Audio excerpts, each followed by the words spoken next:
So an assignment and material almost identical in appearance. So we're going to start with assignment, and then I'll show you how material looks pretty much identical. So for an assignment, we've got a number of different portions of it. So here is the for area. And so you can actually have something assigned to numerous classrooms, which is really handy, especially if you're teaching the same class, but at different periods of the day. So that's really handy. And then another portion that's really handy is this all students. So I currently don't have any students in this classroom, but if you had multiple students, you could actually assign a topic to only specific student, or assign an assignment to only specific students. This comes in really handy with accommodations.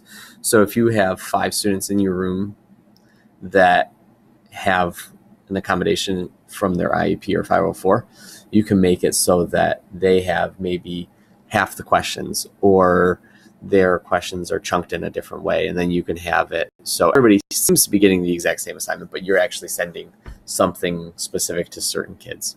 Typically, most people usually just use all students, and usually just for one class. Next, we have a title. We'll just call this test 1, and then you can put in instructions. So please do the following steps, and then we can type in what those steps are as we're making it. You have your points, so you can make it so it's ungraded, or you can make it out of any number of points you want. We can make this out of 10. You can have a due date. When you click this, it opens up a calendar. We can say it's due on Monday, and you can even put a time for 12 p.m. And then you can also organize it with a topic. So we don't have a topic, but let's create one. And we'll just call it Unit 1. All right, next are these 4 buttons at the bottom. This is where you're able to upload and connect different materials.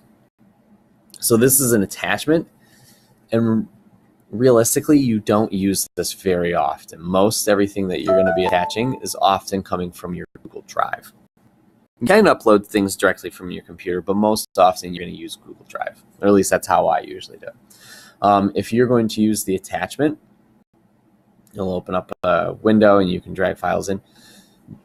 If you want to have them edit a Microsoft Word document or a Microsoft PowerPoint, you do not want to use this, because they will work on it and it will not save anything if you attach it with this paper clip.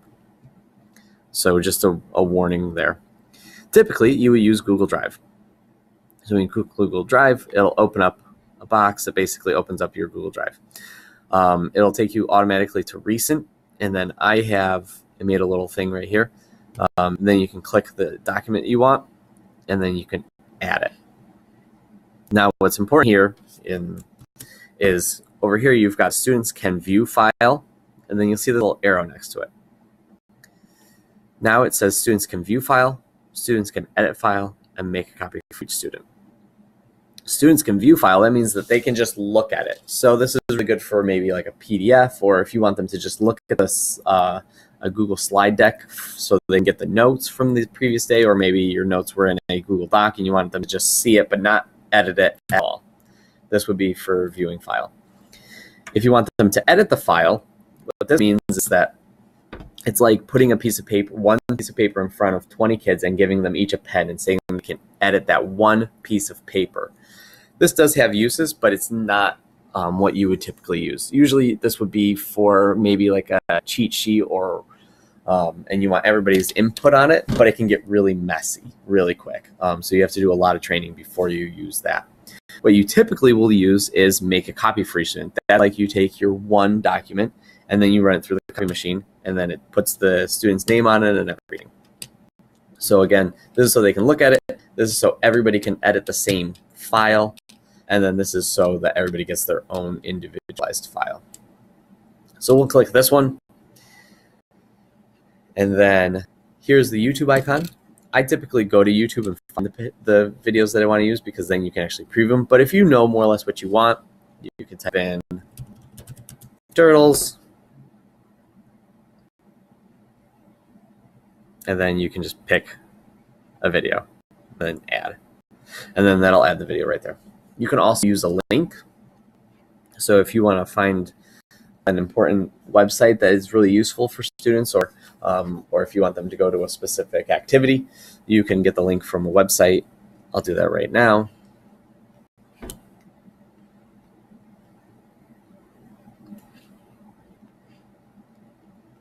Yeah, and then you can paste in the link, and then that'll give them a link. And now they have a link.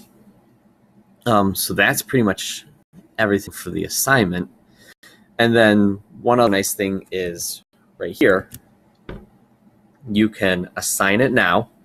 You can schedule it. So if you want to get ahead, but you don't want your students to necessarily see all the upcoming assignments and tests and whatnot, you can schedule it so that it comes out at a certain date and time. So be like, oh yeah, I want this to come out on the 16th. Oh, well, we put it for before the due date, so let's just make it for tomorrow.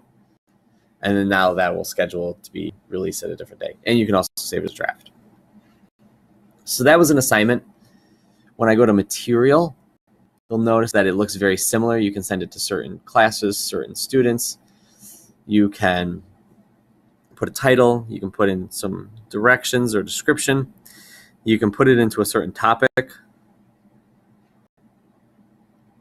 Or you can also, the same 4 buttons are here. But when you upload something from Drive, it won't have that option to make it viewable, make it editable, or make a copy for your student, because right now it's purely only viewable to them because it's just material, not an assignment. But everything else is pretty much the same. You give it a title, and then again, you can post it, schedule it, or save as a draft. We're just going to post this one now.